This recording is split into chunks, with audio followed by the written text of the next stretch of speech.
ಜೈ ಶ್ರೀರಾಮ್. ನೀವು ನೋಡ್ತಾ ಇದ್ದೀರಾ ಟಿವಿ ವಿಕ್ರಮ. ನಾನು ಸೌಮ್ಯ ಸನಾತನಿ. ನಮ್ಮ ಟಿವಿ ವಿಕ್ರಮದ ಎಲ್ಲ ಕಾರ್ಯಕ್ರಮಗಳ ನೋಟಿಫಿಕೇಶನ್ ನಿಮಗೆ ಸಿಗಬೇಕಂತ ಹೇಳಿದ್ರೆ ನಮ್ಮ ಟಿವಿ ವಿಕ್ರಮ ಚಾನಲನ್ನು ಸಬ್ಸ್ಕ್ರೈಬ್ ಮಾಡಿ, ಹಾಗೆ ಬೆಲ್ ಬಟನ್ ಕ್ಲಿಕ್ ಮಾಡೋದನ್ನು ಖಂಡಿತ ಮರಿಬೇಡಿ. ವೀಕ್ಷಕರೇ, ನಮ್ಮ ನೆರೆ ರಾಷ್ಟ್ರ ನೇಪಾಳ ಹೊತ್ತಿ ಉರಿತಾ ಇದೆ. ಸರ್ಕಾರಿ ಕಟ್ಟಡಗಳು ಇನ್ನೂ ಧಗಧಗಿಸ್ತಲೇ ಇದೆ.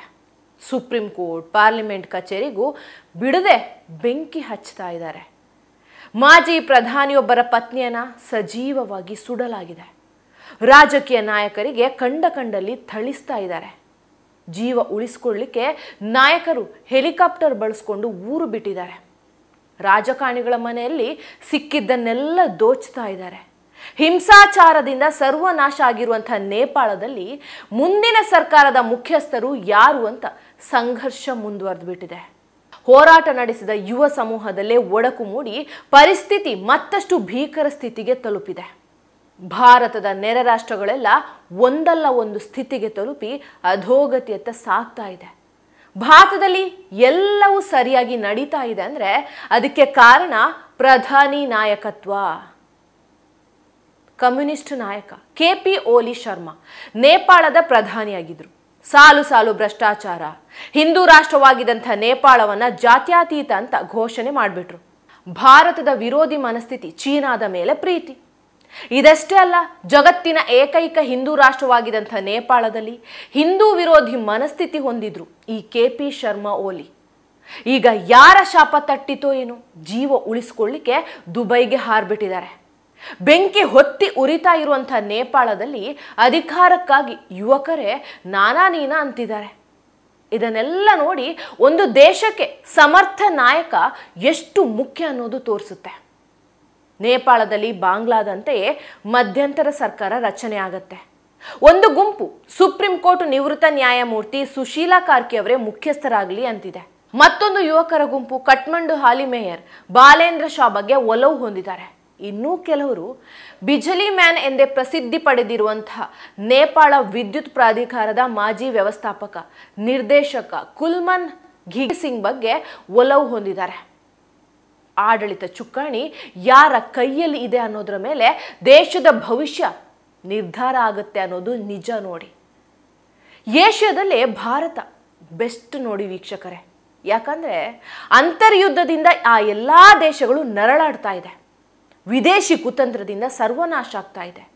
ಏಷ್ಯಾ ರಾಷ್ಟ್ರಗಳನ್ನು, ರಾಷ್ಟ್ರ ಬಿಟ್ಟು ಬಿಡಿ, ದಕ್ಷಿಣ ಏಷ್ಯಾದ ರಾಷ್ಟ್ರಗಳ ಪಟ್ಟಿಗಳನ್ನು ನೀವು ನೋಡಿ.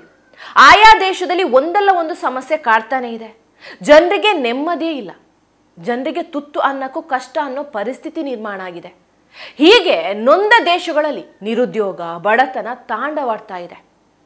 ವೀಕ್ಷಕರೇ, ದಕ್ಷಿಣ ಏಷ್ಯಾದಲ್ಲಿ ಭಾರತ, ಪಾಕಿಸ್ತಾನ, ಬಾಂಗ್ಲಾದೇಶ, ನೇಪಾಳ, ಭೂತಾನ್, ಶ್ರೀಲಂಕಾ, ಮಾಲ್ಡೀವ್ಸ್ ಈ ಎಲ್ಲ ರಾಷ್ಟ್ರಗಳಲ್ಲಿ ಭಾರತ ಬಿಟ್ಟರೆ ಯಾವ ದೇಶಕ್ಕೂ ನೆಮ್ಮದಿಯೇ ಇಲ್ಲ. ಕಾರಣ ಯಾಕಂದ್ರೆ ಆಯಾ ದೇಶದಲ್ಲಿ ಮೋದಿಜಿ ಅವರಂಥ ಗಟ್ಟಿ ಲೀಡರ್ ಇಲ್ಲ. ಒಂದು ಸಣ್ಣ ಕಿಡಿ ಇಡೀ ಊರನ್ನೇ ಸುಟ್ಟು ಹಾಕಿ ಬಿಡುತ್ತೋ ಅನ್ನೋದು 2022ರಲ್ಲಿ ಶ್ರೀಲಂಕಾದಲ್ಲಿ ಅಕ್ಷರಶಃ ಸತ್ಯವಾಯಿತು. ಚೀನಾ ಹಾಗೂ ಡೀಪ್ ಸ್ಟೇಟ್ಗಳ ಕುತಂತ್ರದಿಂದ ಹದಗೆಟ್ಟಂತಹ ಆರ್ಥಿಕ ಸ್ಥಿತಿ ಹೆಸರಲ್ಲಿ ಪ್ರತಿಭಟನೆ ಶುರುವಾಗಿ ದೊಡ್ಡ ದಂಗೆ ನಡೆದೋಯಿತು. ಅಂದಿನ ಶ್ರೀಲಂಕಾದ ಪ್ರಧಾನಮಂತ್ರಿ ರಾನಿಲ್ ವಿಕ್ರಮಸಿಂಘೆ ಅವರ ಮನೆಗೆ ಬೆಂಕಿ ಹಚ್ಚಿದ ಪ್ರಜೆಗಳು ಅಧ್ಯಕ್ಷ ಗೊಟಬಯ ರಾಜಪಕ್ಸೆ ನಿವಾಸಕ್ಕೂ ನುಗ್ಗಿ ಕೊಳ್ಳೆ ಹೊಡೆದರು.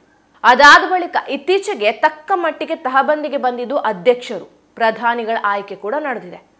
ಎಲ್ಲವೂ ಚೀನಾ ಅಣತಿಯಂತೆ ನಡೀತಾ ಇದೆ ಅನ್ನೋದು ಅವರದೇ ದೇಶದ ಜನ ಮಾತಾಡ್ತಾ ಇದ್ದಾರೆ.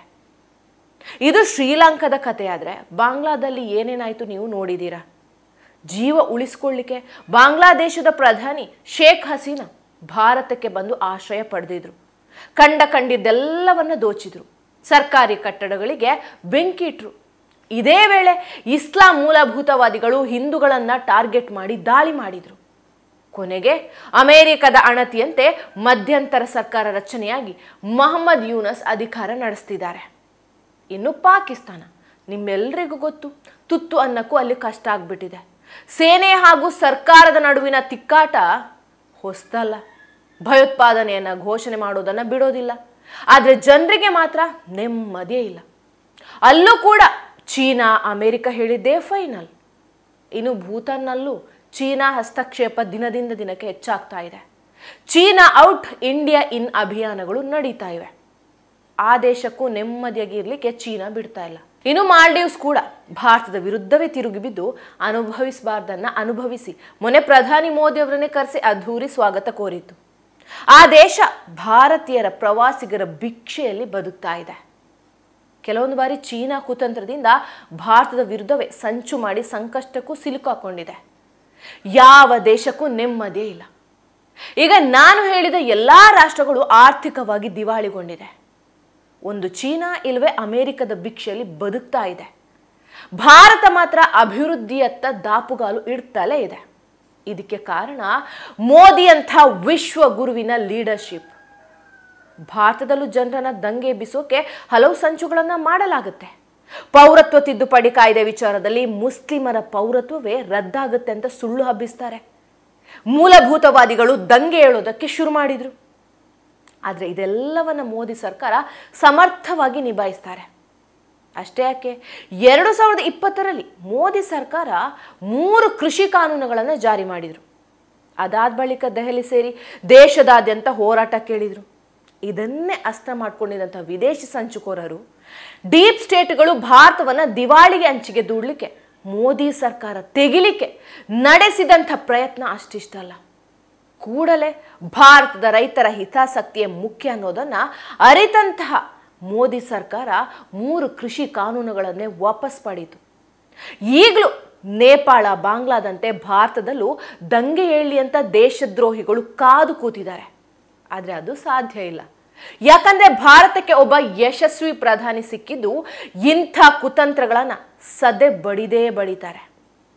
ಭಾರತದಲ್ಲಿ ಮಾತ್ರ ಅಲ್ಲ, ಇಡೀ ಜಗತ್ತಿನಲ್ಲಿ ಮೋದಿ ಅತಿ ಹೆಚ್ಚು ನಂಬಿಕಸ್ಥ, ವಿಶ್ವಾಸಾರ್ಹ ಹಾಗೂ ಗ್ಲೋಬಲ್ ಅಪ್ರೂವಲ್ ರೇಟಿಂಗ್ನಲ್ಲಿ ಟಾಪ್ 1 ಸ್ಥಾನದಲ್ಲಿರುವಂಥ ನಾಯಕ. ಮಾರ್ನಿಂಗ್ ಕನ್ಸಲ್ಟ್ ಸಂಸ್ಥೆ ನಡೆಸುವ ಸಮೀಕ್ಷೆಯಲ್ಲಿ ಇದು ಬಯಲಾಗಿದೆ. ಈ ಸಮೀಕ್ಷೆಯಲ್ಲಿ ಭಾರತದ ಪ್ರಧಾನಿ Modi 75% global leader approval rating ಹೊಂದಿದ್ರೆ, ದಕ್ಷಿಣ ಕೊರಿಯಾದ Lee Jae Myung 59% global leader approval ರೇಟಿಂಗ್ನಲ್ಲಿ 2ನೇ ಸ್ಥಾನದಲ್ಲಿದ್ದಾರೆ. ಇನ್ನು ಅರ್ಜೆಂಟೈನಾದ ಜೇವಿಯರ್ ಮಿಲಿ 57%, ಕೆನಡಾದ ಹೊಸ ಪ್ರಧಾನಿ ಮಾರ್ಕ್ ಕಾರ್ನಿ 56%, ಅಮೆರಿಕದ ಅಧ್ಯಕ್ಷ ಡೊನಾಲ್ಡ್ ಟ್ರಂಪ್ ಈ ರ್ಯಾಂಕಿಂಗ್ನಲ್ಲಿ 8ನೇ ಸ್ಥಾನದಲ್ಲಿದ್ದಾರೆ. ಅಂದರೆ Trump 44% global leader approval rating ಪಡೆದಿದ್ದಾರೆ. ಈ ಸಮೀಕ್ಷೆಯ ಫಲಿತಾಂಶ ಜಾಗತಿಕ ಮಟ್ಟದಲ್ಲಿ ಪ್ರಧಾನಿ ಮೋದಿಜಿಯವರ ಜನಪ್ರಿಯತೆ ಹೆಚ್ಚಾಗ್ತಾ ಇರುವುದನ್ನು ಮತ್ತೊಮ್ಮೆ ದೃಢಪಡಿಸಿದೆ. ಇದು ಅಂತಾರಾಷ್ಟ್ರೀಯ ಮಟ್ಟದ ಸರ್ವೆ. ಆದರೆ ಭಾರತದಲ್ಲೂ ಮೋದಿ ಜನಪ್ರಿಯತೆ ಗ್ರಾಫ್ ಕಡಿಮೆ ಆಗಲಿಲ್ಲ. ಇತ್ತೀಚೆಗೆ India today mood of nation ಸಮೀಕ್ಷೆಯಲ್ಲಿ ದೇಶ ಮುನ್ನಡೆಸಲಿಕ್ಕೆ ಸೂಕ್ತ ನಾಯಕ ಯಾರು, ಮುಂದಿನ ಪ್ರಧಾನಿ ಯಾರಾಗಬೇಕು ಅಂತ ಪ್ರಶ್ನೆ ಕೇಳಿದರು. 52% ಜನ ಮೋದಿ ಸೂಕ್ತ ಅಂದಿದ್ದಾರೆ. 25% ಜನರು ರಾಹುಲ್ ಗಾಂಧಿ ಬೆಸ್ಟ್ ಅಂದಿದ್ದಾರೆ. ಮೋದಿ ಆಡಳಿತ ನಿಮಗೆ ಖುಷಿ ಕೊಟ್ಟಿದೆಯಾ ಅನ್ನೋ ಪ್ರಶ್ನೆಗೆ 58% ನಮಗೆ ಖುಷಿ ಇದೆ ಅಂತ ಹೇಳಿದ್ದಾರೆ. ದೇಶದಾದ್ಯಂತ ಭ್ರಷ್ಟಾಚಾರ ಆಗ್ತಾ ಇಲ್ಲ, ಅಭಿವೃದ್ಧಿ ಚೆನ್ನಾಗಿ ನಡೀತಾ ಇದೆ ಎಂದಿದ್ದಾರೆ. ಇನ್ನು NDA ಆಡಳಿತ ಒಳ್ಳೆಯದ ಎಂಬ ಪ್ರಶ್ನೆಗೆ 52% ಜನರು ತೃಪ್ತಿದಾಯಕ ಅಂದಿದ್ದಾರೆ. ಒಂದು ವೇಳೆ ನಾವೇನಾದರೂ ವಿಶ್ವದಲ್ಲೇ ಬಲಿಷ್ಠ ನಾಯಕನನ್ನು ನಾವು ಕಳ್ಕೊಂಡ್ರೆ ವಿದೇಶಿ ಸಂಚಿನಿಂದ ಭಾರತದಲ್ಲೂ ಬಾಂಗ್ಲಾದೇಶ, ನೇಪಾಳ, ಶ್ರೀಲಂಕಾದ ಸ್ಥಿತಿ ಬಂದರೂ ಅಚ್ಚರಿ ಇಲ್ಲ. ಹೀಗಾಗಿ ಮೋದಿ ನಾಯಕತ್ವ ಉಳಿಸಿಕೊಳ್ಳುವ ಬಲಿಷ್ಠ ಭಾರತ ನಿರ್ಮಾಣದತ್ತ ನಾವೆಲ್ಲರೂ ಹೆಜ್ಜೆ ಹಾಕಬೇಕಾಗಿದೆ. ನೇಪಾಳದಂತೆ ಫ್ರಾನ್ಸ್ನಲ್ಲೂ ಕೆಲವು ಬೇಡಿಕೆಗಳನ್ನು ಮುಂದಿಟ್ಟು ದಂಗೆ ಶುರು ಮಾಡಿಬಿಟ್ಟಿದ್ದಾರೆ. ಸರ್ಕಾರಿ ಕಟ್ಟಡಗಳಿಗೆ ಬೆಂಕಿ ಇಡ್ತಾ ಇದ್ದಾರೆ. ಇನ್ನು ಜಪಾನ್ನಲ್ಲಿ ಹಠಾತ್ ರಾಜಕೀಯ ಬೆಳವಣಿಗೆಯಿಂದ ಪ್ರಧಾನಿ ಶಿಗೇರು ಇಶಿಬಾ ರಾಜೀನಾಮೆ ನೀಡಿದ್ದಾರೆ. ಚೀನಾದಲ್ಲಿ ಬಿಡಿ, ಜಿನ್ಪಿಂಗ್ನದ್ದೇ ಸರ್ವಾಧಿಕಾರ. ಏಷ್ಯಾದಲ್ಲಿ ಭಾರತ ದಿನದಿಂದ ದಿನಕ್ಕೆ ಬಲಿಷ್ಠ ಆಗ್ತಿದೆ ಅಂದರೆ ಅದಕ್ಕೆ ಕಾರಣ ಪ್ರಧಾನಿ ಮೋದಿ ಕಾರ್ಯವೈಖರಿ. ಹೀಗಾಗಿ ವಿದೇಶಿ ಶಕ್ತಿಗಳ ಸಂಚಿಗೆ ಬಲಿಯಾಗದೆ ಬಲಿಷ್ಠ ಭಾರತ ಕಟ್ಟೋಣ. ಟಿವಿ ವಿಕ್ರಮ, ದೇಶ ನಿಮ್ಮ ಕೈಯಲ್ಲಿ. ಈ ಕಾರ್ಯಕ್ರಮ ನಿಮಗೆ ಇಷ್ಟ ಆಗಿದ್ದಲ್ಲಿ ಲೈಕ್, ಶೇರ್ ಹಾಗೂ ಕಮೆಂಟ್ ಮಾಡಿ. ಟಿವಿ ವಿಕ್ರಮದ ಕಾರ್ಯಕ್ರಮಗಳನ್ನು ನಿರಂತರವಾಗಿ ವೀಕ್ಷಿಸಲು ಸಬ್ಸ್ಕ್ರೈಬ್ ಮಾಡಿ, ಬೆಲ್ ಐಕನ್ ಒತ್ತಿ.